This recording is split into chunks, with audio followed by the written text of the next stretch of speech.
Perfect. Okay, thank you. Perfect. So my name is Jane Dunk. I am a recent transplant to Colorado. I came from Wisconsin just about a month ago. I'm living in Denver with my youngest daughter.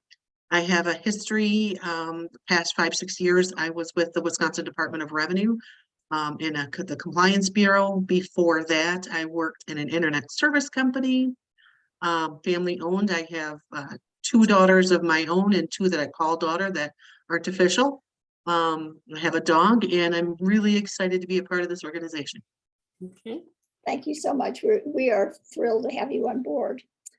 I'm Karen Sheik. I'm past president, and I'm on the board now in the role of local league support. I live in Southwest Colorado in Cortez, which is miles west of Durango, and I am on the leadership team for the Montezuma County Local League. So I'm going to turn it over to Jeff now quickly. Oh, I'm Jeff Withers, a recent member of the league, and I live in Denver. Thank you, Jeff. LKN. Is that like RBG? Oh, I'm copying my great grandfather. He used to do that. But anyway, I'm Linda, and I'm a new member to the league, and I just want to help with voting, so I've joined your group. Right. And which local league do you belong to? I Larimer County in Fort Collins. I'm from Fort Collins. Thanks. Gathia? I'm Gathia Weiss. I'm in Boulder County, Longmont, and I have worked with Neil when we went to the national convention with election security thing that didn't pass, but we worked hard and we're still working hard. And as I said earlier, I'm eager to be part of this group, but this is not an hour. I'm going to have to butt out earlier today, and mainly just got permission to take a half hour off just to say that much. Thank you, Gathia. Maud? Hi, I'm Maud Narole. I am co-director for Action and Advocacy on the state board. So I get to work with a number of these folks in the Legislative Action Committee, and I'm on the management team for my local league, which is Arapahoe Douglas. Thank you, Maud. And I'm so excited that Karen stepped up to chair this group. Yeah, Thank you, Karen. Maud has been stretching herself very thin, trying to do lots and lots of stuff. So hopefully we'll be able to get some other folks engaged too, so we can share the work. Christina? I'm Christina Manthe. I'm the Jeffco League president, and Jefferson County is on the west side of the metro area, Jane. I happen to live in Douglas County though, so that's kind of my background. And Christina did work for the Department of Revenue at one time, Jane, just so you know. Mary? Hi, I'm Mary Carter. I live in Loveland and I'm part of the Larimer League. I joined at the beginning of the year, and I did do some literature distribution for ranked choice voting in Fort Collins and learned quite a bit about that. And for those allergy sufferers, this is quercetin with bromelade, which is available at any health food store. I understand one of the ingredients is actually the outside skin of the onion, so it's like all natural. But this works wonders for me and other members of my family, so I thought I'd just let you know about it. Well, good. This has been an added plus for Andrea. Andrea, you're on mute.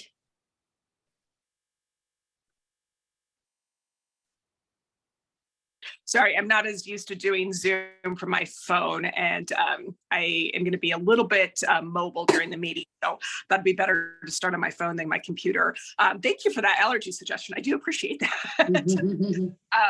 For those that don't know me, I'm Andrea Wilkins. I'm the legislative liaison with the State League, along with Maud and Kathy Wilson, who's not on the call. I have the privilege of working with lots of you through the LAC. That's my main point of contact with our membership, but the task forces are great opportunities to connect with a few more people beyond that, and to look for areas for coordination and collaboration between the LAC and the task forces, which has been really exciting this year. So anyway, happy to join the discussion today. Thanks, Andrea. Neil. I'm Neil McBurnett in the Boulder League for the last 20 plus years. And I've been also active for a couple decades in the election integrity world and election auditing. I brought risk limiting audits to Boulder and to Colorado and to Rhode Island and various other places, and have also been very active in voting methods, both in the league and elsewhere, on approval voting and proportional representation and lots of ways to upgrade our ailing 250-year plus old way of electing people. So delighted to be here with such a great team of people. Yeah, we're really happy that you came and we're available, Neil. Celeste. Hi, I'm Celeste Landry, and my video doesn't work very well sometimes, so I have it on right now, but I'll probably turn it off afterwards. I work on LIC in voting and elections and have done that since 2018. That has been fascinating. I'm also involved in the Boulder County League with the voting methods team. And I guess because of that, I got tapped to head up the alternative voting methods task force for the state league. Well, I can't think of a better person to do that. So we're glad you said yes. Yes, Maud. Madam Host, Jennifer Patterson, who is also a recent Wisconsin transplant, said she was denied access. I sent her a link. Okay. And did anyone try to get in? I have not seen anybody try to get in since Neil. Okay, I'll resend her a link and see Okay. if I can get a Okay. better link for her. Yeah. Thanks. All right. Well, I thank you all for coming today. I'm sure you had other things that you would like to do, but you're here. So that's the important thing. One of the things that is, as Maud told you, I've agreed to kind of take over the chairmanship or interim chair or whatever for this committee, just to help take a little bit of the burden off of her and Kathy, and maybe provide us with some direction. I will tell you that when we first talked about establishing an elections task force, it was right on the heels of the National Convention. I had chaired the committee that worked on the white paper. I also was very pleased to have been asked to be involved in drafting the Colorado's position paper on elections and election security. And so when we talked about it, my vision was that this task force would basically take over the responsibility of trying to get the word out on Colorado's election system across the state to league members and other interested citizens, and then maybe take the information beyond our state borders for those states that are having legislators that are trying to fix the system, when in fact that what they're doing is just making it harder for people to vote without addressing the real issues. But I know that after the first meeting that there was a lot of conversation, and rightly so, around special districts and metro districts and perhaps the initiative process, other things that have to do with elections that, you know, we're beyond just the immediate purview of disseminating information on the white paper. And that's what happens when you get a group of really thoughtful people together. They very often come up with other areas that they think need attention, and that's exactly what happened. The only problem at this point is that I think that is an awful big project for a single committee to focus on. And so one of the things that I'd like for us to talk about and hopefully come up with some ideas about how we might address is perhaps setting up some subcommittees of this particular task force, because I think if we try to have everybody do everything, it's going to burn people out. And plus there may be things in specific areas that might fall through the cracks just because we become busy focusing on something else. I wanted to put that in front of you, get you guys' input, see what your thoughts are. Obviously, if we divide into subcommittees, it's going to be very important. While I am willing to kind of oversee, serve as the oversight chairman of all of it to make sure that, you know, we get meetings set up and information sent out. I don't have probably the time or the expertise to focus on every single subcommittee. And so it's going to be really important for those of you that have a particular passion in a specific area to maybe take up the mantle, and I will work with you and try to make that job as easy as possible. But I think that we might be more successful if we divvy up the work that way than if we try to continue to be a single committee that's trying to address all of these different topics. So at this point, you all chime in and tell me what your thoughts are. And if you just want to speak up, I mean, if you want to raise your hand, I'll recognize you, or you can just speak up. I'll Jeff? start, and I'll just say, I agree with you that we could probably get more done by focusing on individual subjects than that fit under the rubric of elections generally.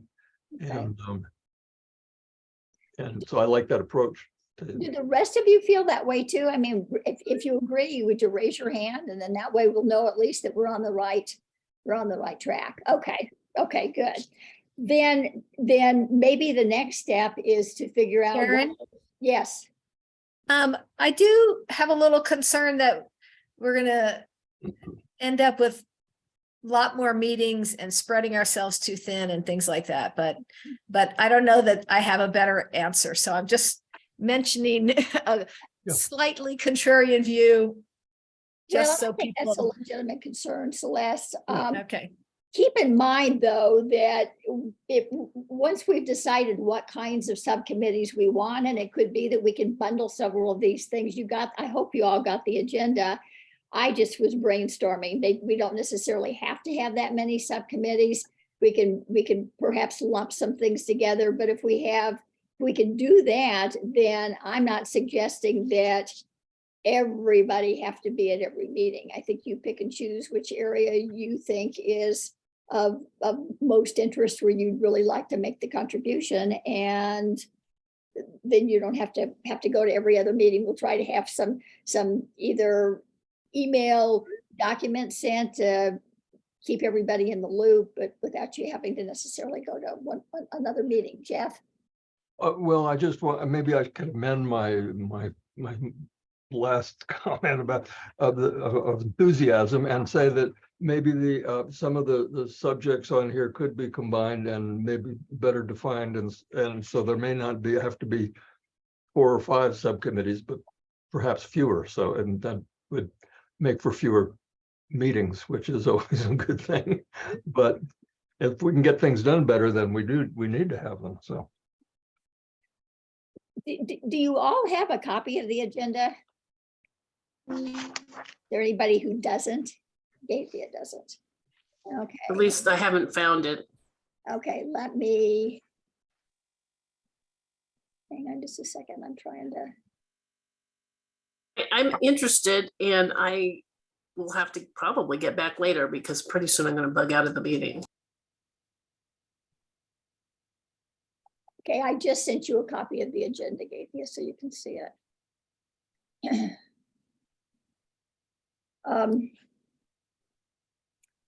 Well, what I had come up with was, maybe one group that would focus, and perhaps we can bring some of the people that were on that original white paper committee, as well as others that might have this area of interest. But the Colorado elections, and just seeing what we can do about spreading the word on that.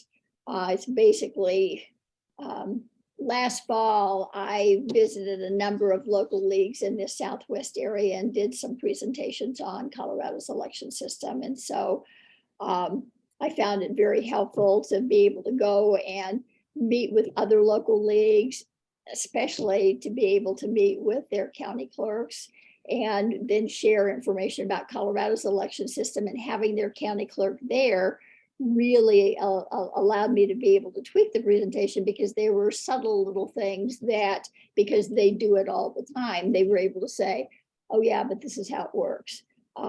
So that's one possible subcommittee that, and I would be willing to head that just because of my work. Then we're looking at special districts, metro districts, the initiative process, and I don't know what others you all might be thinking of. So I think the special districts, metro districts are really a subdivision of special districts. I look at the situation like a donut, unfortunately.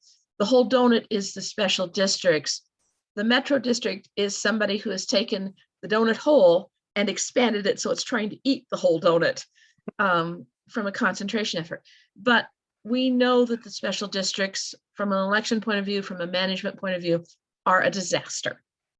We don't meet the gold standard under any circumstances for elections. When we first met this group, I at the time kind of opposed somebody's suggestion that maybe we needed to move the election from the spring to the fall. I now know better. I think it would be a fall. We should work on getting it to the fall, if for no other reason than the cost. But I think we need to put those two together. And then there are, unfortunately, what I've been focusing on is mostly Title 32 special districts. There are other kinds. I don't even know which ones have elections and which ones don't. So it's a huge pit, for lack of a better way to describe it, of problems. But it's also a great place for League to focus because this is such a disaster area from a government management point of view, from an election point of view, from a candidacy point of view. now, when you talk about, I'm not familiar with Title 32, but would you also maybe clarify that a little bit for others who might be as ignorant as Sure. myself? Title And 30 other special districts that you're looking at, I think I know what you're talking about, but just to be sure we're all on the same Right. page. Title 32 specifies that certain special districts can have, they can cover mosquito control, they can cover ambulance areas, they can cover hospital districts, they can cover water and sewer districts, recreational park districts, and then the metro districts. And the metro districts are a financing tool for developers to put in roads and sewer pipe, et cetera, before the air and homeowners area is developed. And it has become a very large area of potential abuse because the developer creates the special district, it's approved by the county, the developer is the only voting person in the special district when it starts out, so they immediately waive Tabor aspects. And then they also incur a tremendous amount of debt, Which the taxpayer pays for. which the taxpayer, the residents, when they find out, and they don't find out the first year, they find out in subsequent years when you've bought a new home, how much the debt is. And it causes a huge variation. In Jefferson County, I picked some addresses in South Jefferson County, 3 addresses within a 5-block radius of each other. Top bill for that particular area, given the home values. I also picked this because of the home values being in a $430,000 range value, where people, anything else, people say, oh, that's a mansion. No, these are the average homes, 3-bedroom, et cetera. Top that tax was $4,100 for the whole bill. The bottom, which was $2,800. So there's this huge range just in a 5-block radius. We know up in the Candelas area, Representative Titone is paying $10,700 in property taxes, of which $5,100 goes to a single metropolitan district. That metropolitan district, more horrifyingly, is authorized for $1 billion worth of debt. Now, they have not undertaken that yet, but why do they need $1 billion worth of debt? What kind of homes are they building? Representative, I mean, this house is valued at $150,000. Wow. So, but that's nothing in the metro area right now. Well, $150,000 is not very much for. 850,000. Oh, Karen. 850,000. I was going to say. Uh-huh. 150,000. It's about a 4-bedroom, 5-bedroom home. But it's not extravagant in the metro area for that kind. Neil. I just totally want to, when you all started talking about this, my eyes got so wide open. I think we need to use some really deep American language. I mean, this is taxation without representation. Yes. This is, and you didn't mention, I don't know in this particular case, but it is so often the case that not only are these developers getting to choose their own, what they want to put in and who's going to pay for it, which is not them, but they're also financing the loans. So they're acting as banks and dealing with themselves as banks. And I don't know what, I'm sure we'll hear somebody talk about the current status of that. There's so much in the meeting that I want to get to, but this is a huge issue. For now, I think we should have a single subcommittee that does districts in general and tries to get them under the control of the people and, get on, because there's some really hot stuff going on in the legislature right now, of which this is probably one, but totally on board with this being something that I'm glad the league is championing. Maud. Karen, could you make me co-host? I'm trying to help Jennifer Patterson get in and she's having a lot of trouble, and maybe if I can watch who might be in the waiting room, I'll keep you from having She to look is at that. not shown up on the screen. Our latest. Yeah, come in. yeah. If you make me a co-host, I'll can- keep an eye out for her. Hang on. And let me introduce John Henderson. He is a member of the Jeffco League, but he is also a lawyer who's been specializing in special districts. And we had a case, we have a special district known as Solterra in Jeffco, and John was successful in leading to certain reforms in that district. Not as much reform as we would like, but nevertheless, reforms. So John's had experience in dealing with this, on the Yes. ground experience, which is great. Well, let me just, for the sake of clarification, you mentioned things like water, sewer, and mosquito, perhaps sanitation, hospital district, school boards, do those all fit into that special? The school boards are not special districts as such. Okay, They are a different classification. They fall under what the Department of Local Affairs administers, but they are not a special Title 32. And then some forms of water districts are not Title 32, others are, and I really cannot tell you at this point what the difference is. I noticed Jeff had his hand up though, and he probably can tell us. But the RTD is a special Title 32 special district, as is the SCFD. RTD is an elected board, SCFD is not. So these are all over the board. Maud. I would like to introduce Jennifer Patterson, who Jane is also a very recent transplant from Wisconsin, though she joined League a few months ago when she was in process of moving here. And I think supervised 450 election workers in the latest Wisconsin election. And now is here and in the League, and obviously very interested in elections. So welcome, Jennifer. Oh, I'm sorry. She has not gotten audio. So she will get herself organized in a minute. okay. Hopefully she can hear us even if she can't speak. I hope she can hear us. I think she's on her phone. All righty. Jeff, did you? Well, yes, thank you. This term special districts can be confusing because this Title 1 and Title 32 and Article 1 of Title 32 in the state law is called the Special District Act. And the Special District Act covers 9 kinds of special districts that all operate under the same election law. And I think if we're going to have a subcommittee of the election task force, maybe we want to identify things that all the special districts maybe have problems with, and not just those particular 9 kinds in Article 1 of Title 32. Christina mentioned the Rural Transportation District here in Denver and the scientific cultural facilities district, there's a football stadium district, there are many metropolitan area districts that a regional approach has been used to tax the whole region. Most of those districts are also included in Title 32, but in different articles than Article 1.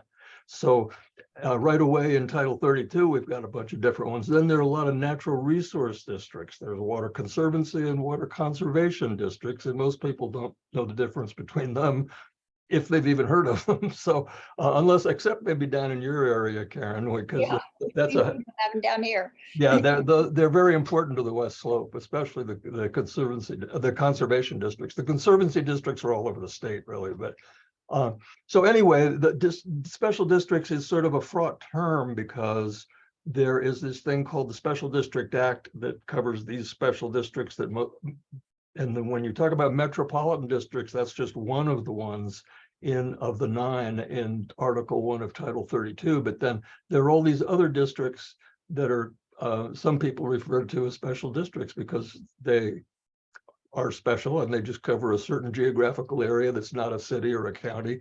Those are general purpose governments, the cities and counties. So it is a little, the whole array of local governance in Colorado is rather complicated, let's say. It's not really confusing. It just takes a while to understand it, I think.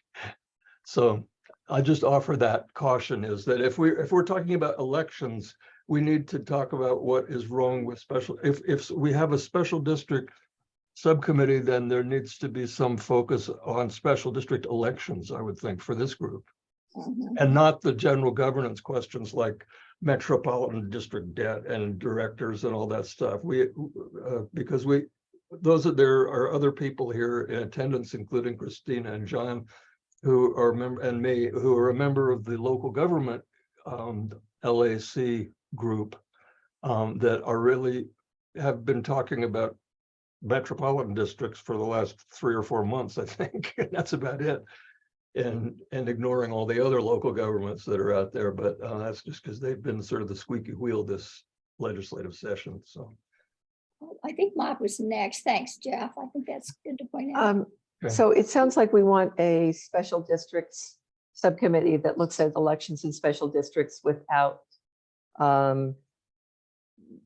being nitpicky about exactly which special districts that group is going to concentrate on. Gaithia put in the chat that does anybody object to a subcommittee on that? I Okay. agree that a special districts elections subcommittee sounds good, and I'm delighted to hear that. I guess this LAC local government group is focusing on some of the other problematic aspects. Yeah, and for those who don't know, LAC is the Legislative Action Committee of the State League, which has about 40 people. Andrea is one of the people who helps keep that group organized, and Christina, Jeff, and John are all on the subcommittee of that for local government. Gaithia put in the chat that she needs to go, but she's interested in a subcommittee on election security and auditing. That subcommittee would, if there are other people interested in it, would presumably have to meet in the evening when Gaithia is not chasing a very small boy around her house. Well, and I think she and Neil have already been some conversations there. So yes, I agree that election security, risk limiting audits, that kind of thing, certainly could be another one. Yeah, I would be delighted to continue to work with Gaithia on that. Is there anybody else anyone that else? would like to work with Neil and Gaithia? Is that something that the two of you can pretty much handle on your own, Neil? I know both of you have lots of expertise in that Well, area. I'm trying to think what our general model for progress as a task force is. So if Gaithia and I and anyone else interested came up with like proposed rules for updates to the rules to do auditing better, which we need to do, even though we're the best in the country, we really need to fix some things. Then would we come back to this group in order to get the whole league involved, or would we just try to get, if they're not laws, if they're rules, who approves, like the league position in favor of making changes to rules?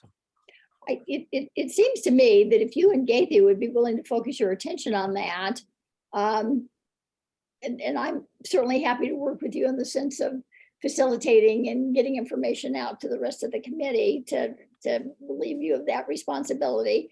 But then when you reach the point where you feel like you've gathered enough information or have some ideas or suggestions, then we can come back like we're doing today.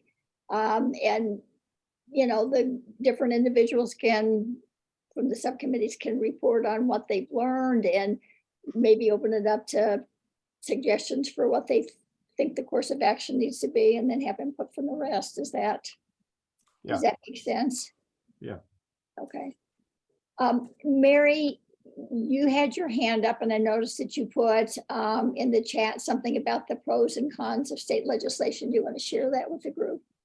Yeah, in Larimer, there was talk about taking a position against a bill that's currently going through the legislature. I'm not aware that it's been passed, but it would increase transparency for metro districts so that people living in those districts or considering moving into a metro district would better understand the ins and outs, and that there would be certain requirements of those managing those districts in terms of transparency. And there was some objection here to the fact that it didn't really address the finances, that, some people didn't think it was strong enough in terms of dealing with how financial management occurs within metro districts, and others were just happy to have any kind of improvement made. And so our state senator is Janice Marchman, and I know she's been approached by various people about this legislation. And I don't have the latest information on how it's making its way through the legislature, or, I think there's a pretty good chance it'll be passed as it is, but I'm not up to date on that.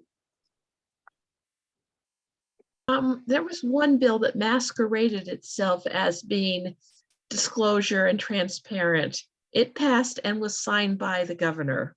Okay. But I use the word masquerade because that's what it was.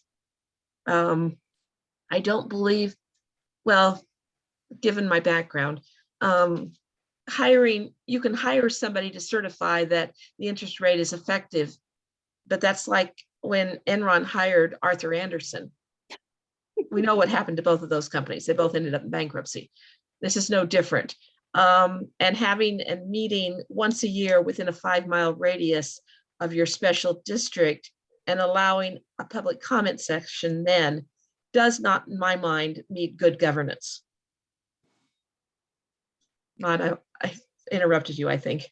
No, that's okay. I put in the chat the link to the legislative action report page, which has the master bill tracker, which has all the stances on all the bills that the league has taken a pro or con stance on, or amend stance on.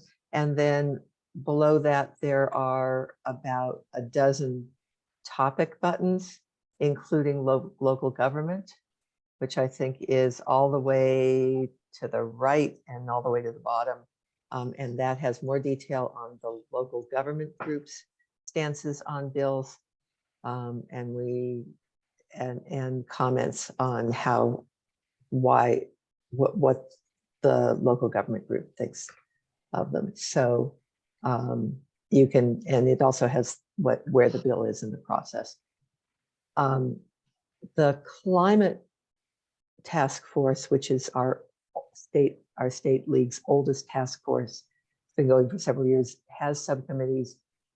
They report back to the main task force on a regular basis as far as what they're doing and what the progress is. And I don't know exactly who from the subcommittees reports back, but there's regular reporting back, I think every month to the main committee.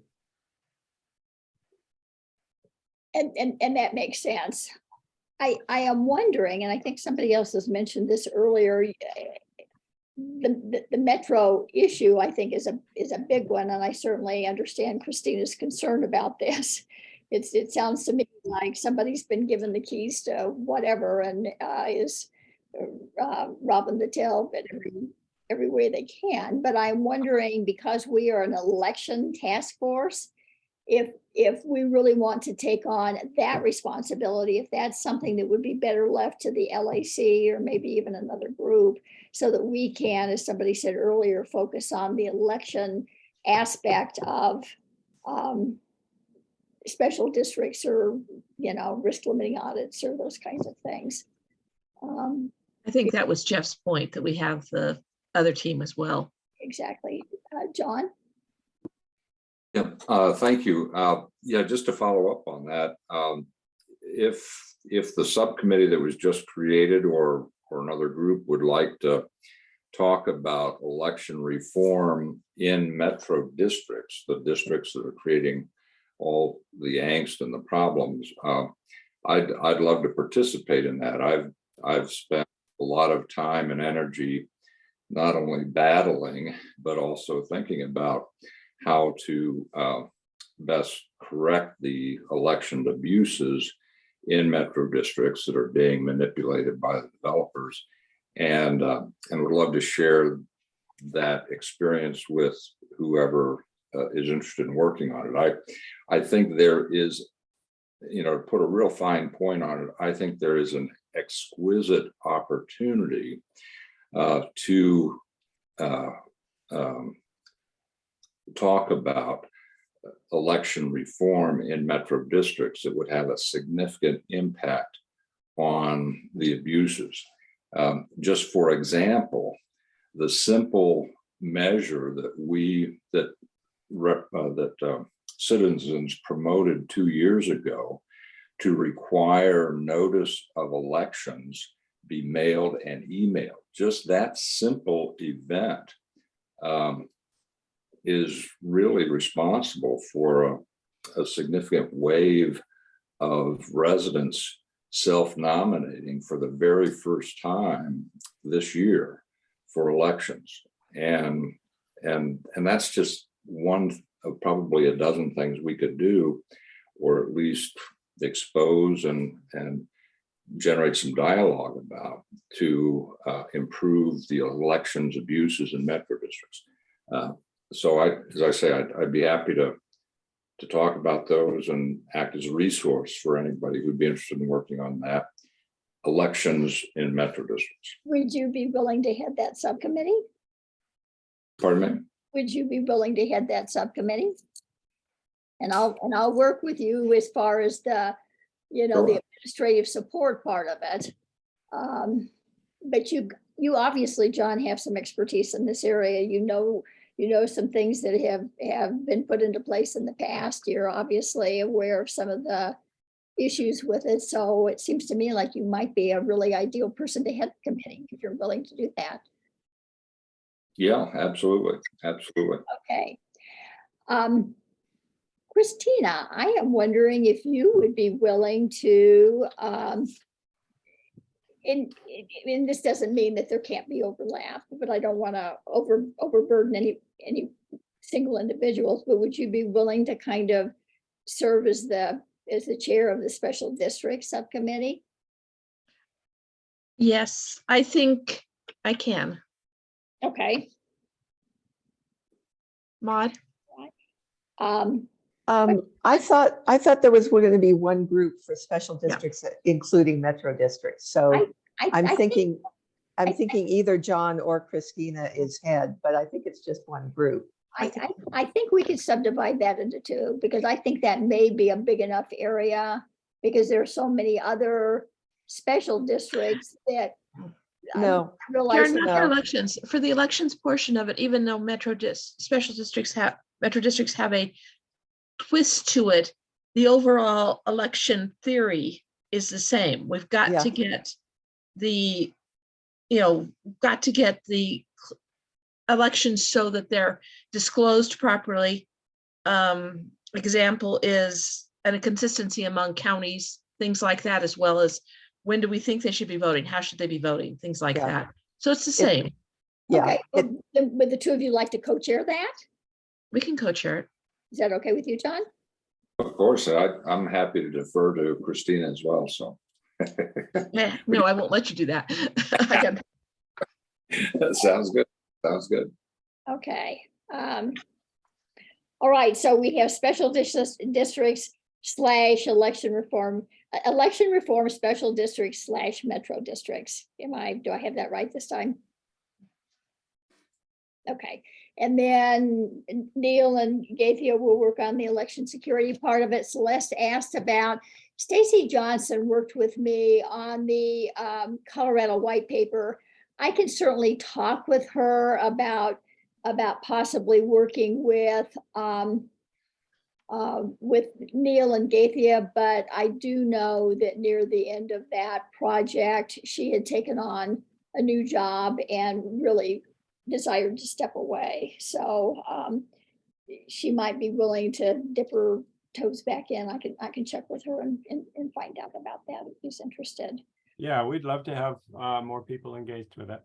Exactly. And I'm certainly happy to sit in on that from time to time, just because, and maybe Maud would be too, just because we worked on the election security position.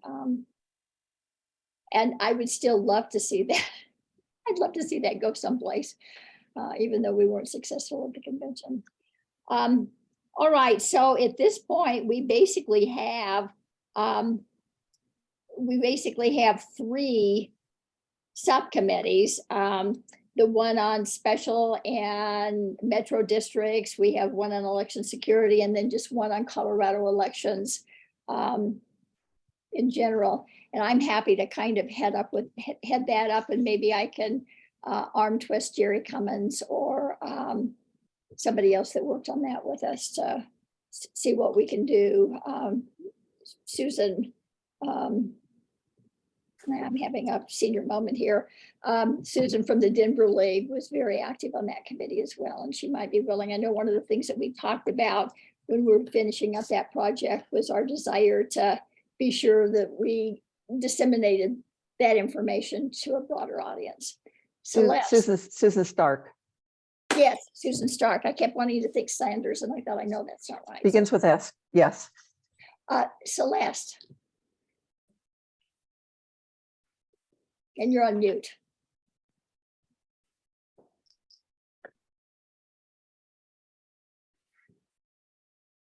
Celeste, Sorry, you're still trying to on send a mute. chat and do everything else. Okay, John, you have your hand down. Okay.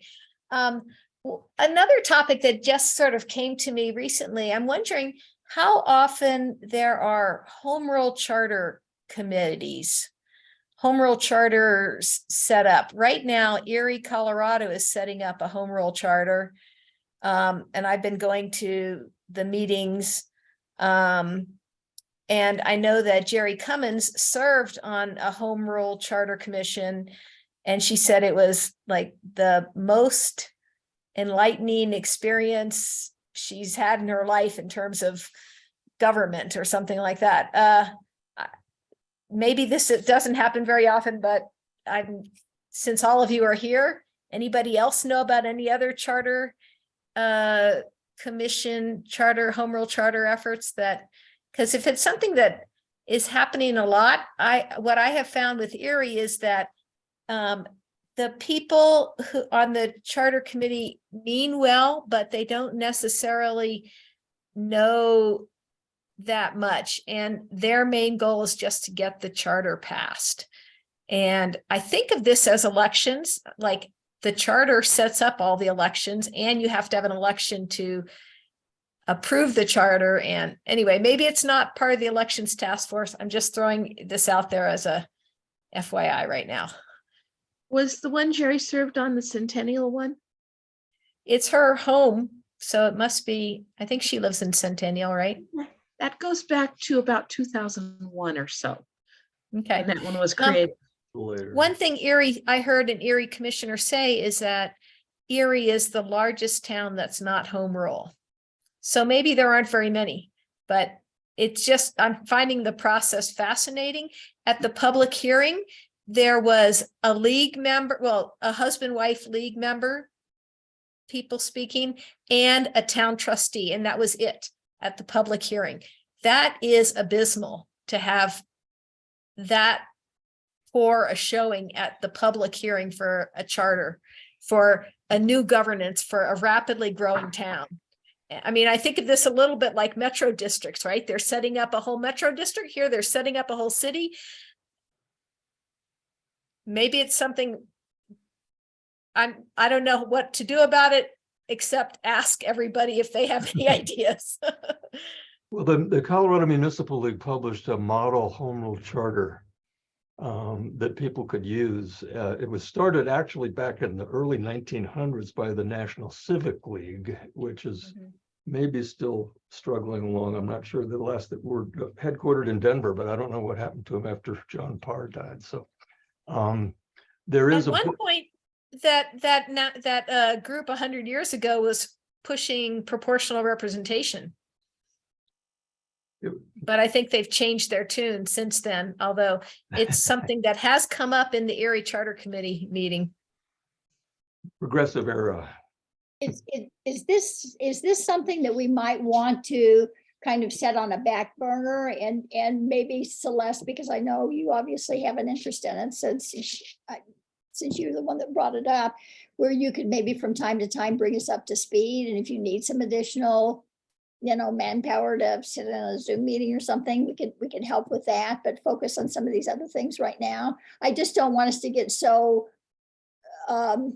spread so thin that we can't. Right. I think my goal is to have everybody be aware of this and put your ear to the ground. And if you hear anything, report back to us. Okay. I think that's the only action item. That sounds like a great idea. Okay. All right. And Just go ahead. Maude, you wrote to me, maybe I can fire up some LWVBC members. Stacy Johnson has spoken up. Pat and Frank Venturo, another person. I mean, yes, people are speaking up.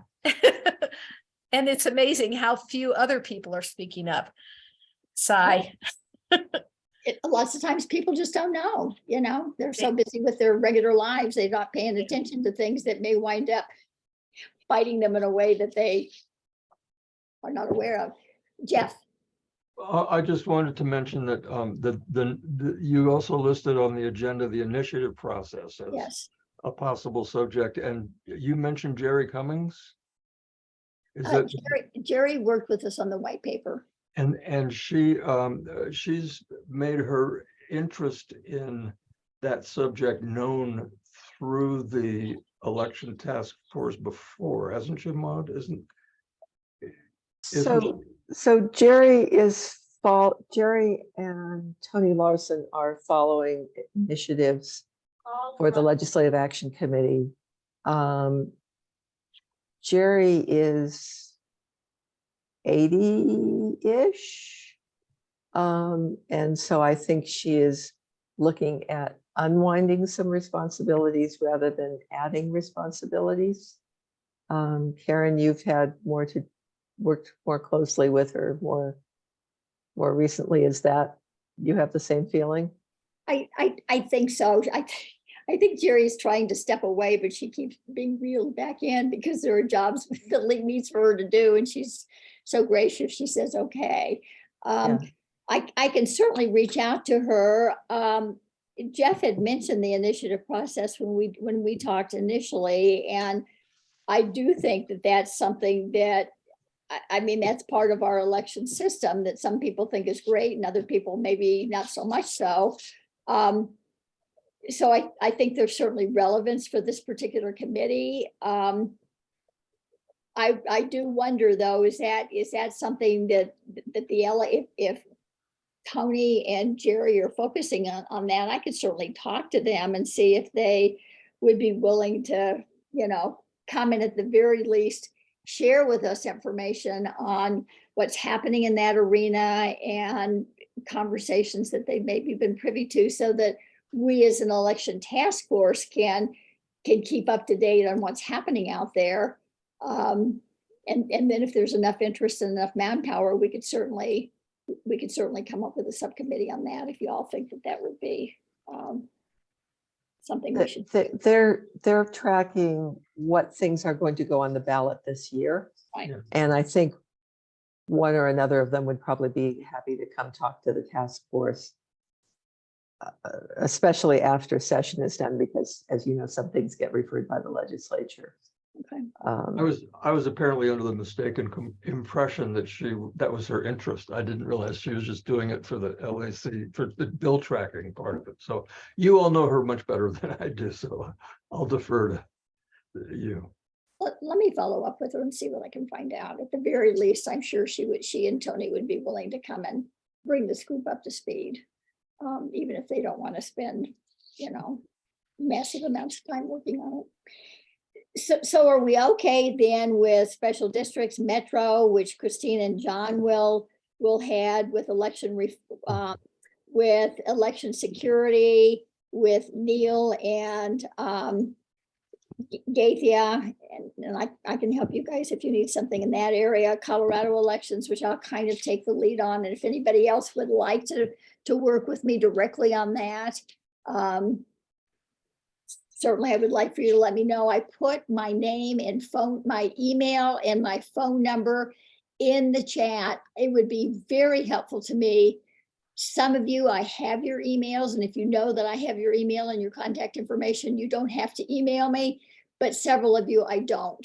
And so if you could provide me with that information, then what I'd like to do is maybe reach out to you and just have a conversation. And then that way it gives me the opportunity, when we get the agendas done, I can get your input and can email you directly so that you get information maybe a little bit ahead of time. Does that sound like a plan? Are we all on the same page? I don't want to be putting anything in anybody's mouth or making decisions that the group isn't comfortable with. Karen, Jane can give you the email of everybody who's signed up on this call. Okay. I So- will. I'll contact her then. Okay. And also the people who registered but didn't show up. Yeah. Well, we wound up having more than what we only had 5 earlier today. So, okay, thanks, Celeste. Christina, would you talk with us about, well, first let me go ahead, Mon. Yeah, Jane can only give the address for the people who registered, and a bunch of us came in through the link on the agenda. So if you didn't register, please send your email address to, and Karen doesn't have your email address already, please send it to Karen. It'll just it'll make my life easier. Yeah, except Barb. Karen knows where to find Barb. I know where to, a lot of you, I know where to find you. She knows so. exactly where to find me. Yeah. I do. So, okay, Mary, I've got yours, and if you don't mind sharing your, phone number, you can email that to me, however you want to do that. We've got several other things on the agenda that I want to make sure we cover, and just because I know that Barb has some other things that she's already on her calendar, are you fine if Christina goes first, or do you need to, Barb, go ahead now? I should have been over there at 1 o'clock. Okay, then Barb is gonna bring us up to date on what's happening in Greeley-Weld County. Right. I'm sorry. I have just an incredible schedule, and I probably should have changed some appointments. And I have a presentation that we're setting up for at 1:30 over at Ames. So this is one of those days, Sorry.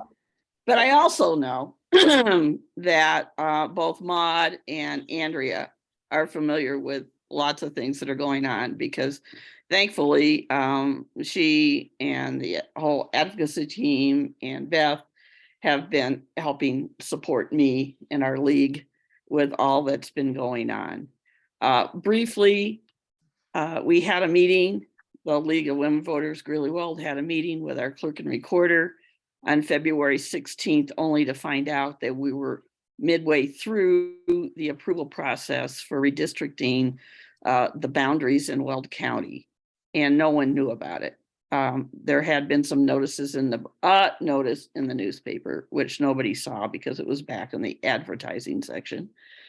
But nonetheless, we jumped into action because March 1st was the last hearing. There was only 2 hearings for the proposed map. And we pulled together some people who were extremely interested in having their voice heard, because we understood there was a House Bill 21-1047 that gave a whole different set, the same criteria that we use for legislative and congressional line processes that we'd done previously with the state level, but they were to apply those to the county level and county commissioners. And Weld was identified as one of those counties. We spoke at the meeting. We had 50 letters submitted in opposition to the map that was presented and the whole process, because it wasn't very transparent and not very many people had access to much of the information about what was going on. One person, I guess, wrote in favor. I still have yet to find that letter, but anyway, maybe I will. And after March 1st, they voted their resolution to adopt the map. And so that put us all into motion of trying to figure out what next steps are. I spoke last month to this meeting. Several people were here, brought them up to speed on all the things we'd been doing. But bottom line, we submitted a Cora request around March 22nd.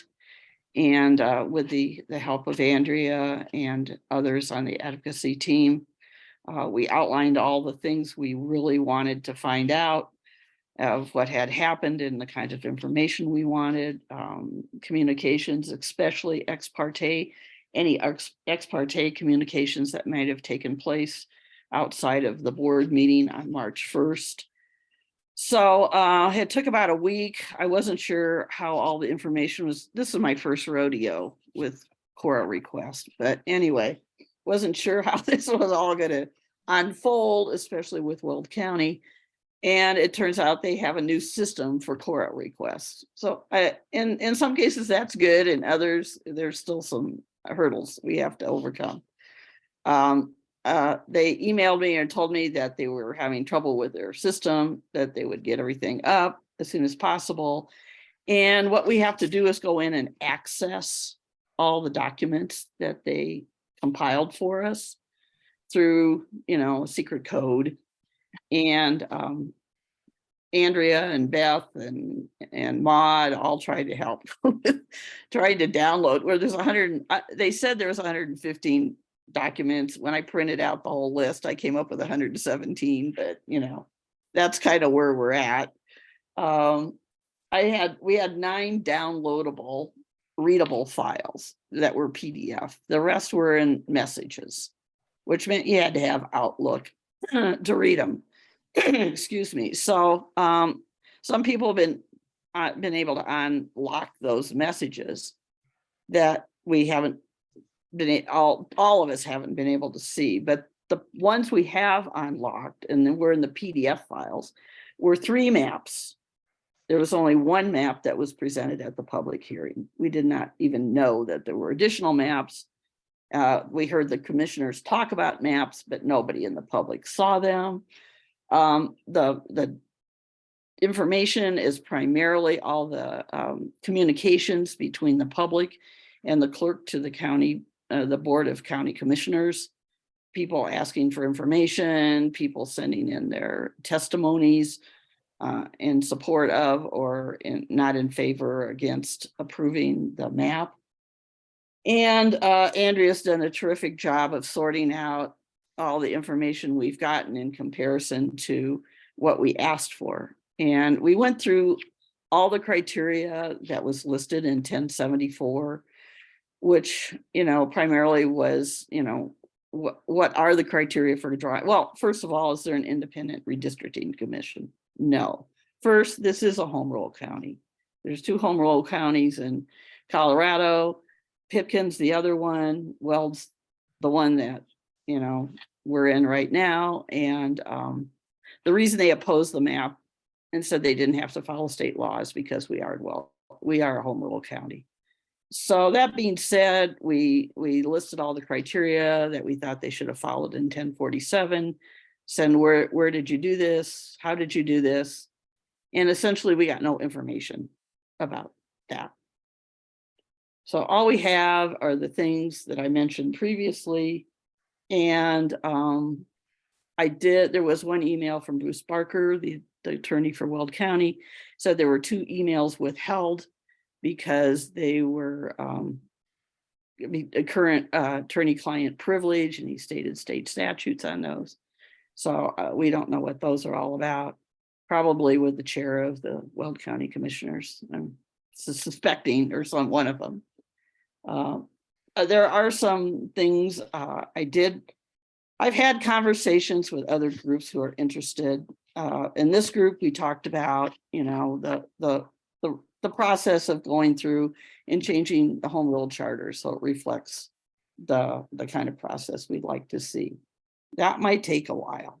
We've talked about lawsuits. We've talked to Legal Women Voters US about the lawsuit and the possibilities. We're still exploring that because we're still trying to sort through all this information and what our next steps are. We may need to do a follow-up CORA to see if there's any further communications we might want to explore. Generally, when I've talked to other groups, we do a lawsuit. We're really talking about a constitutional issue, state statutes versus county rule, home rule, when it gets down to the bottom of all of it. Probably over $100,000. If the league were to do a lawsuit, we would need to work with nonpartisan groups. I have one nonpartisan group, legitimate one, the Weld County Latino Coalition. We have another group that wanted to join us, but as we look at the kinds of activities they're involved with, they support mostly Democratic candidates. So it's questionable whether or not they are totally nonpartisan. And I guess, I don't know, I'll let Andrea is on, and I might have missed something in my quick overview, but that's, and I did talk to Jennifer Parenti. She did call me Monday night to say that she's really extremely busy and they probably can't do anything to work with us until after the session is over. And I understand that's the case. That I talked a little bit about the maps. We may need to go in and see if there's some other communications around staff between the clerk and recorder and her staff who prepared those maps, and see if there's anything we could dig up out of that. But there were some conversations because there was a decision to present only one map at that hearing, or throughout from the very beginning, actually. So I guess that's where we're at. I don't know if there's any quick questions, excuse me, that I can answer or respond to, and maybe Maude or Andrea can fill in any gaps that I may have overlooked or missed. I think Barbie did a great job of summarizing all that, and I completely agree. I think really, with the core request, we were curious to see what we would get back, and we wanted to try and document any kind of, communication or, evidence essentially of either compliance or non-compliance with the requirements of 1047. And it just became very clear through the process that because they don't believe that 1047 applies to them, there was no compliance with the process, and as a result, that results in us not receiving a whole lot of documentation related to those requirements because they didn't make any attempt to apply them. And through some of the meeting minutes that we got through the 2 hearings that did take place, both the county attorney and I believe 2 of the commissioners confirmed that population was the only criteria that they relied on, none of the other factors that was included in 1047. So I think, ultimately, as Barb mentioned, I think it comes down to an issue of whether state law applies in this situation. Weld County is asserting it does not because they're a home rule county, but that's really the question. Any questions from the group?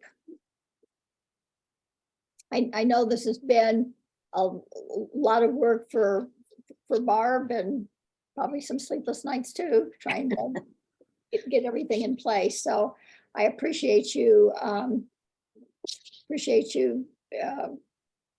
giving some feedback on where things stand right now, what y'all have done. And I hope we don't make you too late for your next meeting. Well, it's about having your voice heard. We're helping Ames students learn how to get their voice heard. So I think I'm ready to go for that presentation. Just have to help my colleague get set up. Ma, did you have something to add? I don't, apologies, I don't remember if you mentioned that the fiscal note for that bill explicitly mentions it applying to 3 counties, Arapahoe, El Paso, and Weld. And Arapahoe worked with the drafters and the legislators on the bill and is very carefully following the bill. And Weld is saying, right. And there was money. There was money to help, assist, who are these counties and putting these things in place as part of that bill. I will say that Chris Kennedy is very upset. Another thing is that they had talked about maybe putting some kind of resolution through the state legislature that would, I don't know, dovetail with the bill that would allow them to maybe do an interrogatory, which would be to stop the whole process in place and keep them from implementing it. But honestly, I haven't heard anything and I haven't seen anything as a result of that conversation. So I think we're in the lawsuit territory right now. And it's just, what are all the strategies and who do we need to get together in the groups to compile it? I will say I was a bit encouraged because when we talked to LWVUS, they talked about assisting San Luis Obispo County in California to do a lawsuit to put, the kinds of criteria in place and redistricting in that county. But they have a real strong league and they had a lot of cooperation from other organizations and things to help support them do that. And I haven't really studied that whole process, but I do have, that a link to it so I can follow up on it. And I still need to follow up with you too, Jeff. We need to have a conversation. Did LWVUS, their legal counsel, give you a timeline if the lawsuit looks like it may be the? No, I will say that conversation was completely exploratory. I will say one of their big issues and why they would be interested, I think, one of my takeaways is that, the Latino population was split into thirds. There's 3 districts. And they were, even though they said they didn't look at anything, they didn't look at parties, they didn't look at population and who they are. There's a third of the Latino population in each of the 3 districts. And there's nothing less than 59% Republican in each one of them. And Greeley is split into 3 equal areas and each split into 3 different districts. And the commissioners, want to represent everybody. Christina? I have to ask, this is a question based out of my ignorance. What are the non-home rule counties supposed to be doing? Following this bill. That's what I was wondering. And I have not heard word boo, so I think I better ask some questions here. I think you better. And I needed to look and find out what all these other counties are doing too. That was one of the questions that came up in our conversation with LWVUS. I'm going to kick this to Deb Gard in Jeffco. Okay, good. And say, what's going on here? I think so. You need to think about it. Find out what's going on. And Maude, did you have something to say? And of course, it only applies in counties where the commissioners are elected from districts. Right. So a lot of, where they're only at large, it doesn't apply. I believe at this point in time, it technically is only applying to Weld, Arapahoe, and El Paso. Oh, it is? The Okay. criteria that I believe so, although it's written in a way that if the county process is changed, in the manner in which commissioners are elected, then it could potentially start to include more counties. But I think at this point in time, it's just the 3.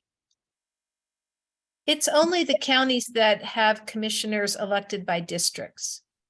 So Right. even though they represent a district, but they're elected in the general election or on the Only the whole. ones that are elected by a portion of the county, not by the county as a whole. Okay, that's why I don't have a problem then. Okay. Any Okay, other well, thank you, comments? everybody, and I'll keep you tuned.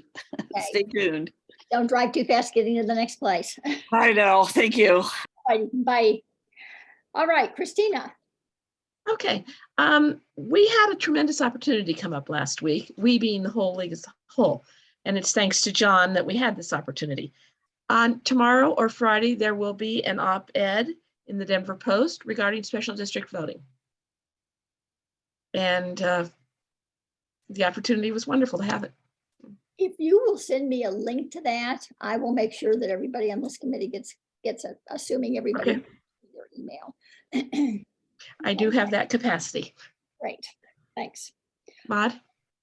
And thank you for producing a stellar first draft for editing, even though you're appearing as a ghostwriter rather than your name on it. So thank you much. Christina's the one who got that great first draft out. We didn't hear that, but good work, Christina, but we didn't hear that. Oh, yes, you did.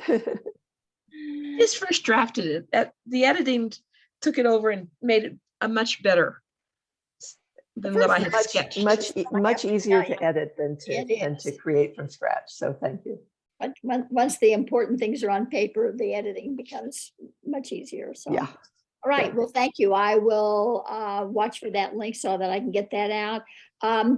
Celeste, Jeff is kind of ceded to you to provide any updates that I know you wanted to talk about the omnibus elections bill, and we can certainly do that either right now, or if you want to give a quick and dirty update on the legislative bills. I did put the link for the presentation that you'd given at the last meeting so that people could see what was what, and hopefully, even if you haven't had a chance to watch it, you can go back and see. But Celeste, I'm going to turn it over to you, and Jeff, feel free to chime in.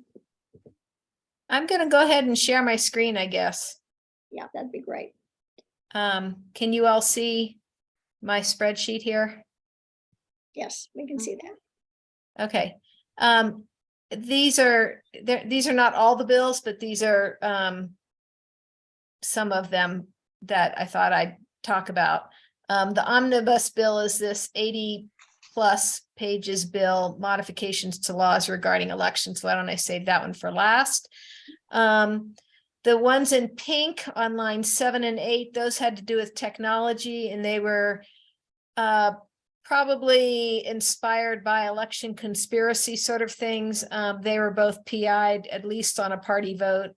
So we don't really need to talk about them, but you can see wireless networking voting systems, distributed ledgers voting. Okay, I guess I'll start at the top. Besides, let me talk about the two at the bottom, 12 and 13.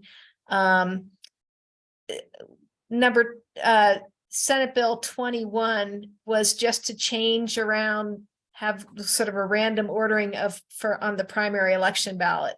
Right now, the person who wins in the assembly, the highest vote in the assembly, gets first line on a primary election ballot. And there are not that many people who go to these assemblies. So there's some thinking that maybe that's a little too party insider.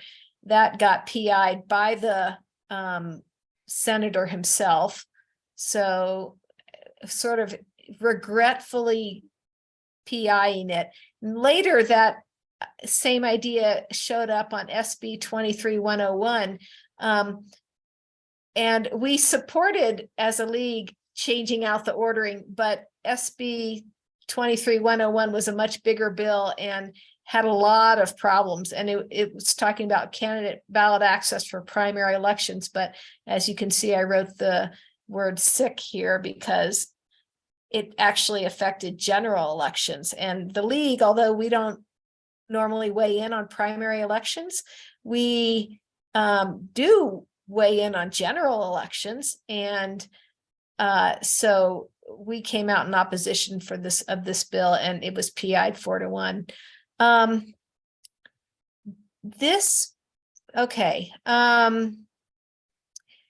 There's this bill, my understanding is SB 23-101, the one on the bottom, was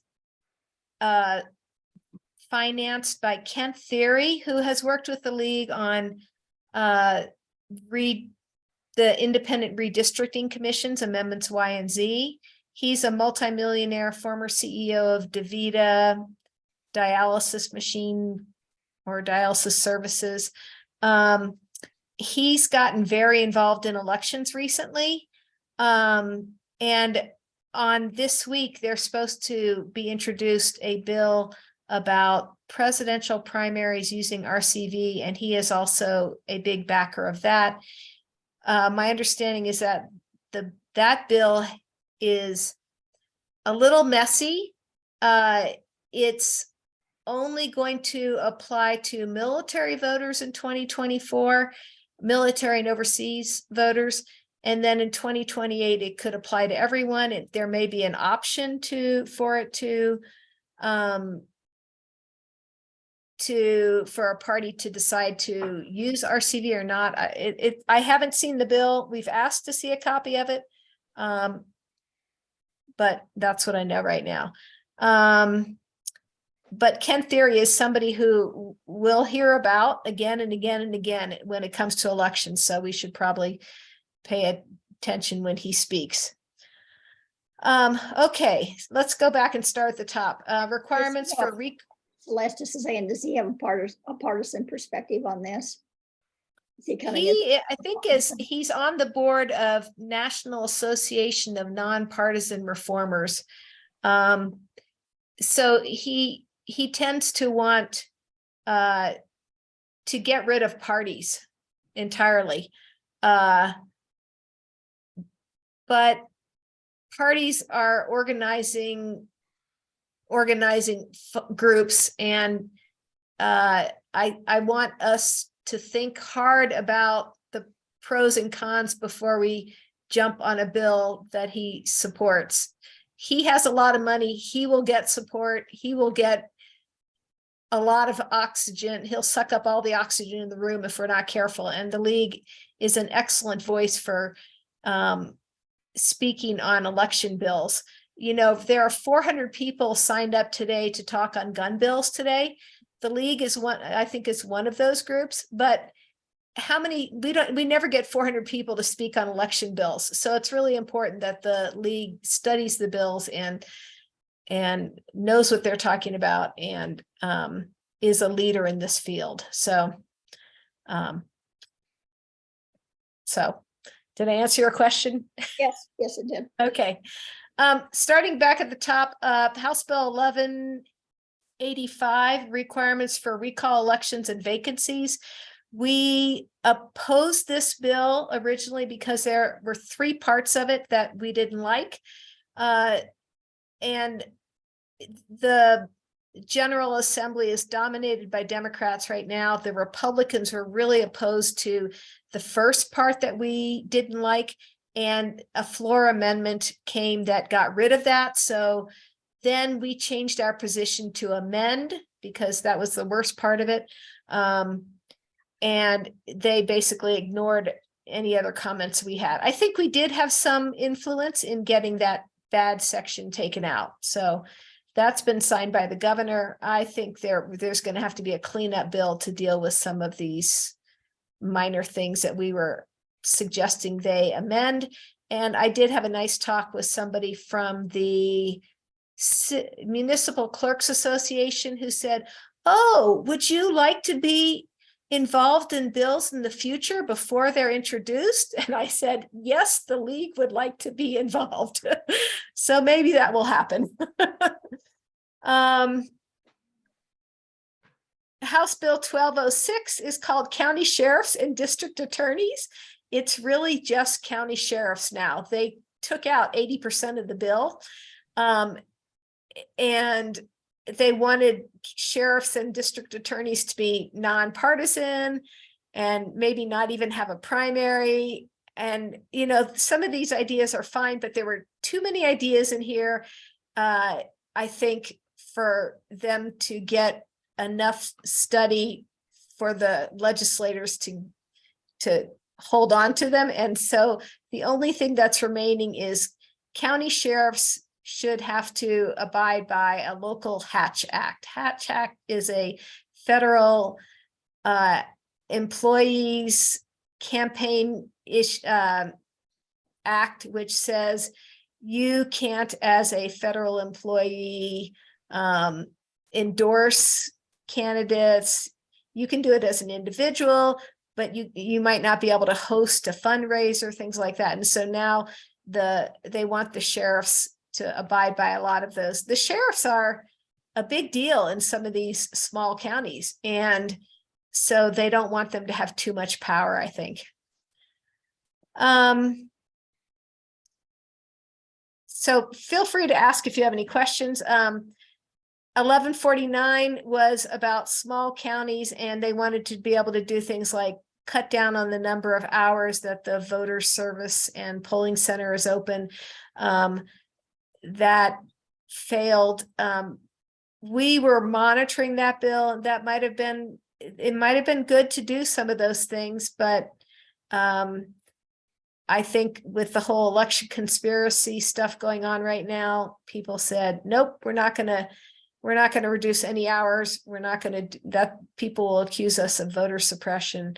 So that that might not have even gotten a fair hearing, but it did get a hearing. The last bill to talk about before the omnibus bill is this 1180 bill, which would have required all counties, populous counties, to have 5 county commissioners and to elect them all by district. And there were some problems with this bill. What I learned from this bill is that the legislators do not understand proportional representation. And so one of the things that the Alternative Voting Methods Task Force is considering is having some sort of class for legislators to teach them about proportional representation, maybe over the summer. I don't know how well that will go. I don't know how these classes, or retreats, or study sessions work. If anybody has knowledge or advice on that, maybe partnering with another group would be, like, you know, Colorado Fiscal Institute, I think, might have some classes for legislators. I mean, there might be some ways. I could talk to some legislators and ask for their advice too, but if anybody else knows, please speak up. And then finally, the Senate Bill 276, the 80+ pages of modifications to laws regarding elections. Right now, Senator Fenberg is the only sponsor. He is the Senate president. He has an excellent track record of getting his bills passed. And this one will pass. I can basically guarantee it.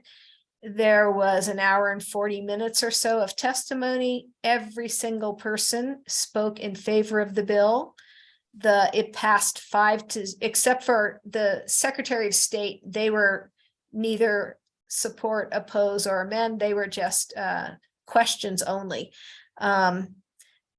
Evidently, there's some things in this bill that the Secretary of State is not crazy about, but I'm Team Fenberg on those 2 issues. I think Fenberg is an excellent politician. He had many county clerks talk. He gave a good summary of the bill at the end. He said, to be clear, I haven't covered everything in the bill.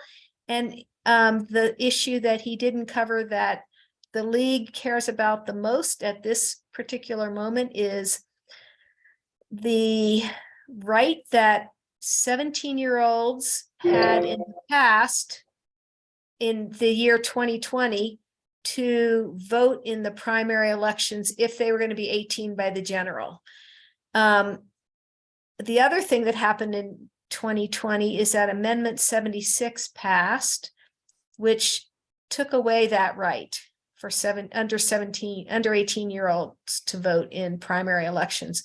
1/3 of the states allow people under 18 to vote. We had a very good turnout in 2020 of under 18 voters in the primary. And we don't believe that the voters in Colorado understood what they were voting for when they passed Amendment 76. It was billed as don't let non-citizens vote. And non-citizens weren't voting anyway, but because they changed the word, every citizen who's 18 can vote to only a citizen who is 18 can vote. It has been interpreted as meaning that 17-year-olds can't vote in primary elections anymore. And we are considering asking the Attorney General. The Attorney General sent a memo to the Secretary of State, which is the overriding document on this. It's an internal memo. We haven't seen it, but we would like to get the Secretary of State to ask the Attorney General to revisit their interpretation of Amendment 76. And we've given them some reasons why. We've written them down. We haven't submitted this letter. I'm asking the board if I can go ahead and submit that, or maybe they call it BMAC, Beth Hendricks, Maud, Andrea, and Kathy Wilson. So we'll see about that. Basically, it looks like a good bill. Many of the county clerks said, I've seen these omnibus bills come by every year or so. This is the best one I've seen. Nobody said a single word about the under 18 thing, except for one person testifying on the disability stuff, and he supported the disability access changes. And then he said he was disappointed with Section 2, which takes away the right to vote for these under 18 voters. He was disappointed that it had taken away their right of vote, or that they were trying to reinstitute. Well, he said, I understand that because of Amendment 76, maybe we have to do this, but he was disappointed. He wants under 18-year-olds to vote. I've talked to him before. I know him a little bit. I've emailed him to thank him for his testimony and but I emailed him like 6 months ago and didn't get a response. I don't know if I have the right email address for him. So anyway, the county clerks are thrilled that they're going to get more money, especially for presidential primary elections. Tribal lands are going to have easier access to voter registration. There's some more stuff about drop boxes on college campuses. There's some campaign finance rules. One of them is the one that maybe the Secretary of State doesn't like, because it says you can't use state money. If I got this right, I have to check on the details. You can't use state money to advertise anything with a candidate. And Jenna Griswold and Wayne Williams were both candidates, and they did an advertisement for the Secretary of State's office saying, you should vote, make sure you vote. Colorado has a trusted elections, and they both got a lot of flack for that. So that's one of the things that Secretary Griswold does not like. And I'm pretty exhausted from looking at these bills. Does anybody have any questions before I stop sharing? I So see there are a couple.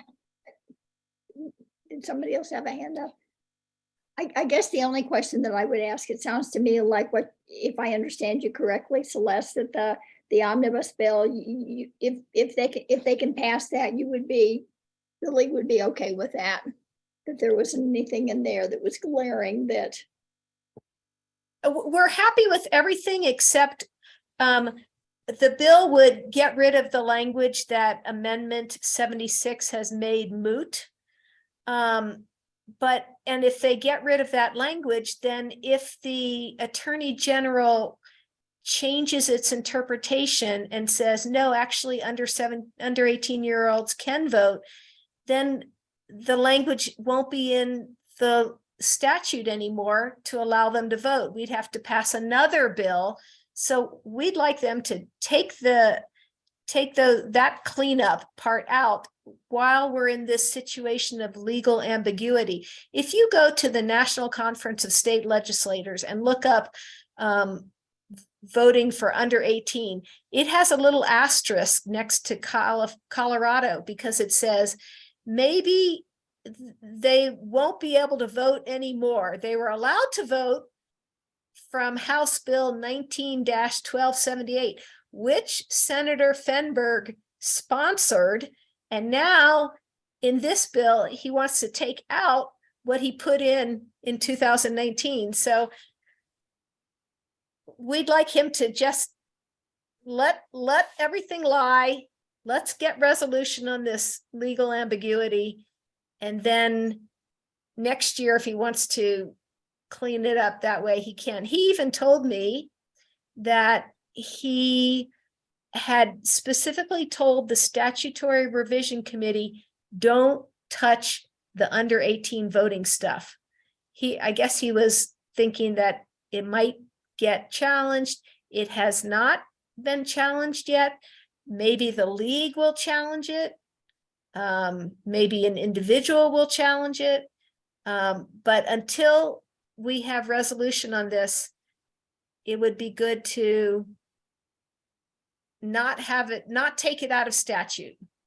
We're not following it right now anyway because of the memo the Attorney General wrote to the Secretary of State. But maybe we need to revisit that memo. is he amenable to taking that out? I have emailed him. I don't know. One of the problems is this dropped on Tuesday last week. It got heard in committee on Thursday. Tuesday night, I sent an email out to the elections team saying, uh-oh, here it is. Here's the huge bill.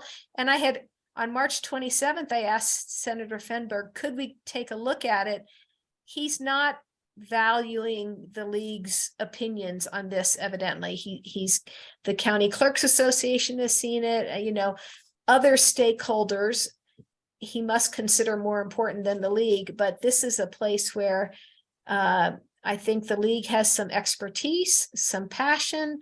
This is our mission. We've also been working this issue for 2 years or more, talking to him about it. So I'm very disappointed that he is going silent on this. Hopefully it's just because he's busy and he'll get back to you. You never know. Neil? Hi, and thank you, Celeste. I can only imagine how difficult it is to track all this stuff at the level of detail that you do. I haven't looked at the bill, but I am reading the summary, and there's a lot of mention of changes related to watchers.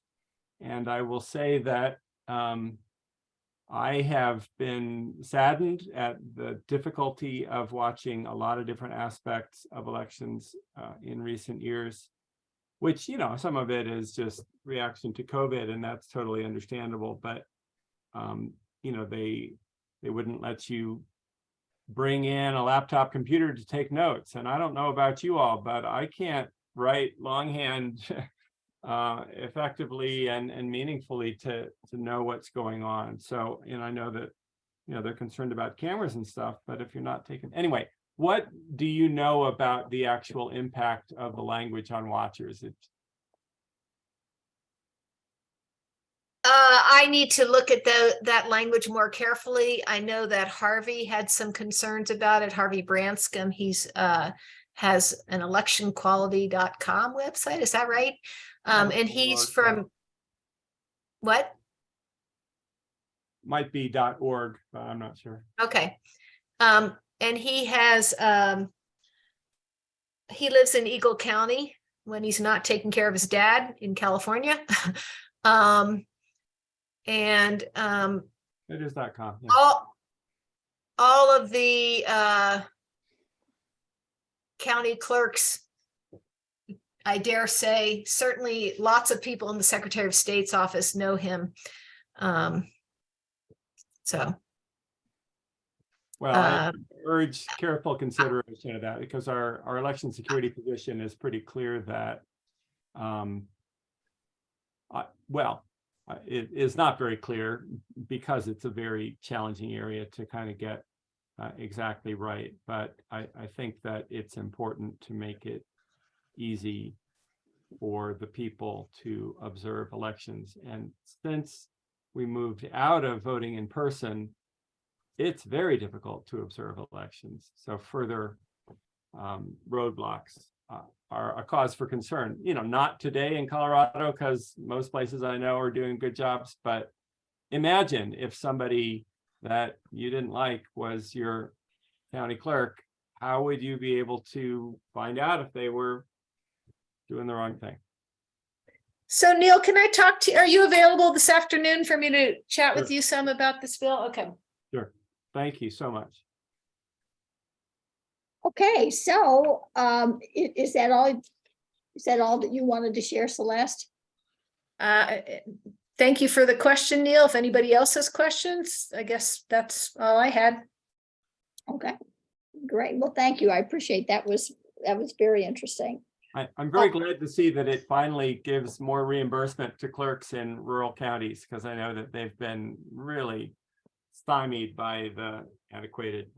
So I hope they're happy. The clerks were thrilled.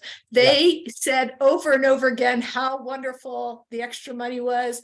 Like they all called their senators and their state reps, and they've been pushing this. And the Republican senators this is a Democrat who's sponsoring the bill, but the Republican senators were saying, I've gotten lots of phone calls and I'm a big supporter of this bill. But meanwhile, nobody mentions the under 18 stuff. Yeah. I think they think it's not an issue because of Amendment 76, but I feel like it hasn't been resolved yet. So, Well, if they can't vote, then it hasn't been resolved. So I called my state representative and he was so hesitant about getting on board with that. He just had reservations and he didn't know whether, and I'm thinking, to me, this is a slam dunk. I don't know. I don't understand what the issue is. Anyway. Okay. Do you have another question, Neil? No. Then you're up.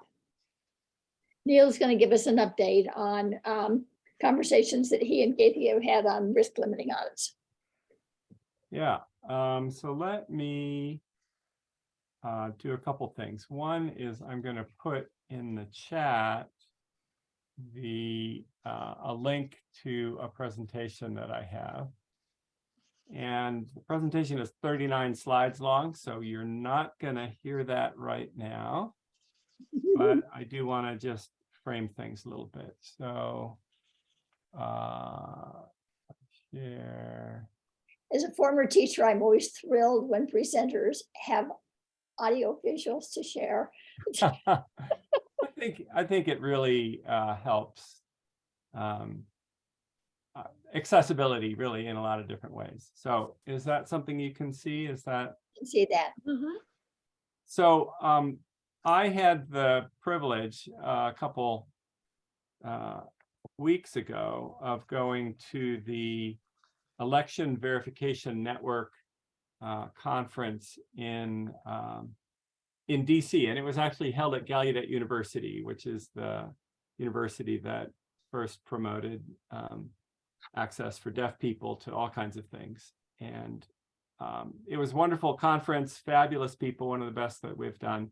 And the Election Verification Network has been around for about 2 decades.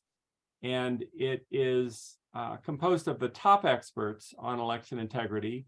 That includes election administrators, national organizations, academics, integrity watchdogs. You know, it's the stakeholders that you want at the table, accessibility experts, all the people that you care about when you want to have trustworthy elections. So I've been engaged for many years. And these are the people who invented risk limiting audits, who helped design Colorado's auditing procedures, et cetera. So what I want to tee up right now is, first of all, to offer this to you, because there's a tremendous amount of information, and I think it's worth following. The highlights are. Yeah, before you go any further, I'm sorry to interrupt you. I don't know whether this will make any difference. Beth set this meeting up for 2 hours. We're at 1:45. I don't know, as long as there isn't anything else planned, that it makes a bit of difference one way or the other or not. But I just don't want you to get kicked off and not have had the chance to share the things that you think are most important. So I'm just telling you that on the off chance that something happens and we get bumped. I don't know that we will. So. Okay, yeah, no problem. And I recognize, I mean, I am eternally grateful to the LAC folks who follow legislation. And of course, this quarter of the year is always jam-packed with, you know, important things happening minute by minute. So again, I don't want to take a lot of time now, but I do want to come back later. So I just wanted to hit a couple of highlights and give you a sense for what I think AP and I and whoever else is interested can come back to try to improve things. And also, really, a huge part of what I'm trying to do is to make it more obvious what an amazing audit Colorado does, because we provide more coverage of contests being audited. We provide more transparency around them. We provide more efficiency. So we're doing a great job, but we're not explaining that very well. And I think that we want to improve that. But first, I just wanted to really make it clear, as a computer scientist, as an election, as just a general computer security expert, and in collaboration with people that are really top in the field, and with CISA and NIST and all the federal agencies and so on, if you don't audit what your computer says the output of an election was, what the scanners say, what the tabulation system says, if you don't audit that by hand, then the nature of computers is that an outsider or an insider or whoever, you know, can get their hands close enough to the computer can change the result. So we just really have to audit every contest, which is a tall order, and we're working really hard to do it. But I just want to set the framework that most states in the country do an audit. Well, maybe half the states do some sort of audit of maybe some contests. Very few states look at more than a couple, and then they say they audited the election. Whereas, you know, when you look at the metro district stuff, when you look at bonds in small towns or in counties, that can be the major funding for certain individuals, and the most important election of all to them. And they have incentive, and I will say, you know, the ability, if they're interested enough, to hack computers, whether they're on the internet or not, all those things. So we take a cautious view, and that's why we've been working so hard for so many years in Colorado to get more evidence that the elections are done right. And again, nobody in this group is suggesting that there's evidence that we've gotten the wrong answer, but we just you know, we do see wrong answers from time to time. So whether by mistake or by malfeasance or by some, you know, sudden moment in which a superpower on the other side of the globe really wants to make a difference, there are still things that we need to do to make them better. So I just want to tee that up and say that we do great work. We don't yet provide truly reliable public evidence that the tabulation of the elections are right. And, we're trying to bring those 2 points together. So, and there also been some degradation in both transparency and verifiability of elections in recent years for, again, a host of reasons that are complicated, and it's just challenging to do. So I'm working on a task force that the county clerks have put together, the same task force where we're all saying you need to fund elections a little bit better, because you think about county clerks in a county with only hundreds or thousands of people total, and how many resources they have and what budget they have, and they're honestly trying to protect their computers that are telling them the answers of the election, and trying to protect them against potentially, the top hackers on the planet. I'm not trying to be alarmist. I'm just trying to say that's true, and we should do what we can to provide them and the public with good evidence. So this presentation, as I say, goes on and on. I think Gaithia and I will go through it and trim it down and make it appropriate for this group. And at some point when the legislative season is over, I would love to come back to this group with some real solid ideas on what we can do to plug some of the holes. There's a bunch of suggestions towards the end of the presentation that you're welcome to look at if you want to jump ahead. But just know that I would like the opportunity to cover this in some more depth, but I don't want to, try to fit that in at the end of what's been a fabulous meeting with lots of important stuff. Neil, did you think you put that link in the chat? Because it's not there yet. Oh, did I send that only to Celeste or something? How did this work?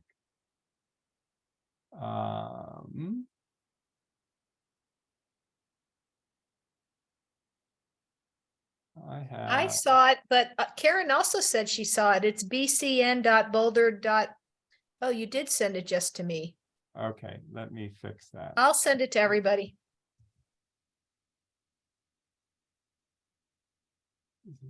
When you're sharing a screen, everything changes. And so, oh, there's where we're doing this, but this is the real way to do it. Okay. The controls all changed, so I can't see what's going on. Yes, that's the one. Thank you, Celeste, and I will share future messages. Did that get through then? Thank you for bringing that up.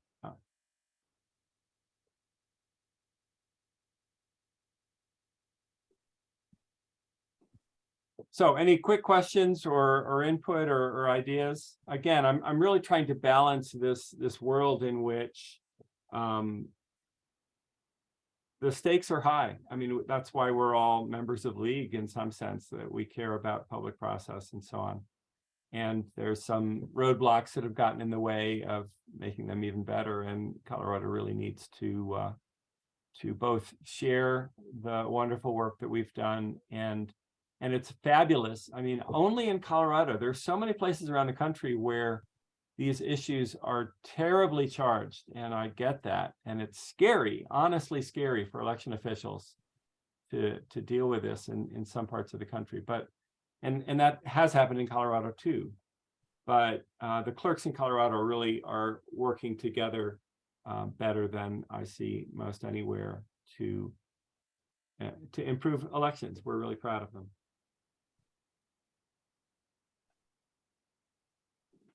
With the relationship that you all have with the county clerks, and that the League in general has, I think, if not all, most of the county clerks throughout Colorado, it would seem to me, going back to your statement, that we're doing a pretty darn good job on election verification, but we're not doing such a good job of sharing that with the general public. I am wondering if it would not be worth this group's time, maybe in conjunction with clerks, to come up with something. It doesn't have to be in great detail because you'll lose some people if you go into the weeds too much, that you could then share with everybody, signed off on, that you could share with the league, that we could help to disseminate. Because I agree, I think government does a really poor job very often of helping people understand what they're doing right.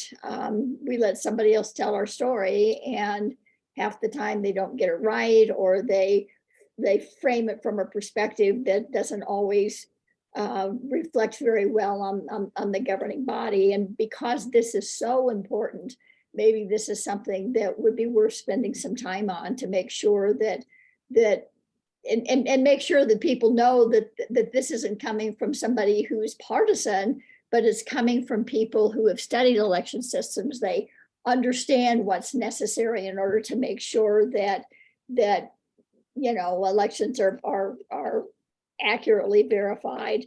And it seems to me that this would be something that would be a really great public service that the league could do, because I we're think that's spread out all over the state. I think that's a great point. And I thankfully, not only are the clerks interested and the league, but I'm also a member of the board of Verified Voting, which is a nonprofit that promotes audits and other good things. And they are interested in helping improve the way that the results are presented and so on. And there's also a group called the U.S. Digital Response, I want to say USDR, which clerks have worked with. They match volunteers up with clerks to and other government agencies to help with computer stuff. Obviously all under control of the clerks in the agencies, but they've been using them for some of the audits that we've started to do on signature verification. And I see and met somebody at the Election Verification Network conference that thinks they can be helpful in this area too. So I see a lot of things finally coming together, and so absolutely, yes, great point. Okay, well, I'll follow up with you on that and see what we can do. All right. Well, is there anything else, Neil, that you want to share on this particular topic? Not today, but please get back to me if you want to work with us, if you just have ideas based on, how to frame things or anything else. Thanks so much. Trust me, I will be happy to do that. You were so fabulous in the election security. This task group force, will so. find I can be very dogged in following up with people. I want to thank everybody for coming today. I especially want to thank you for being patient, because I know that your time is valuable. We just had a lot of stuff we wanted to cover. I think we accomplished a lot today. I've taken a few notes. Please, please, please copy my contact information. And John, I need your email if you'll send that to me. And I will be back in touch with everybody. The next meeting, we're meeting it's the third Wednesday of the month is when we're scheduled to meet. So our next meeting then would be on May the 17th at noon. What I would like to do, if that is okay with you, is kind of touch base. We've already identified some people who are willing to kind of chair some things. And so I will be in direct contact with those folks to see what they are visioning their next steps as being, so that, so that our time is used, our valuable time is used as efficiently as possible. And if any of you all have ideas or things that you think about after we adjourn, please let me know. You can call me, you can text me, you can email me, and I'll do my best to follow up and see if we can make this task force so that we get some really meaningful things accomplished. Maud. I did an email introduction with Jennifer's permission. I did an email introduction, you and Jennifer. John, you have Karen's email address from the chat? I do. I'm sending it. Okay. And Jeff, you have her address, or Karen, you have Jeff's address. I think everybody else you know, right? I hope you've got it. I've got yours, Jeff, so. All right. Okay, super. Okey doke. All Thank right. you. Again, thank you for your time. Maud, I'm going to call you just to follow through on last night's board meeting. I think you told you I'd help you with something, so I can't remember what that is. I hope one of us remembers as we're talking, Okay, so all right. give me about 3 minutes Okay. and then call. Okay, It's delightful being with all of you today. I appreciate your input and the conversation. Well, I thought Thank it was you, well with Karen. my time. Hopefully it was well with yours.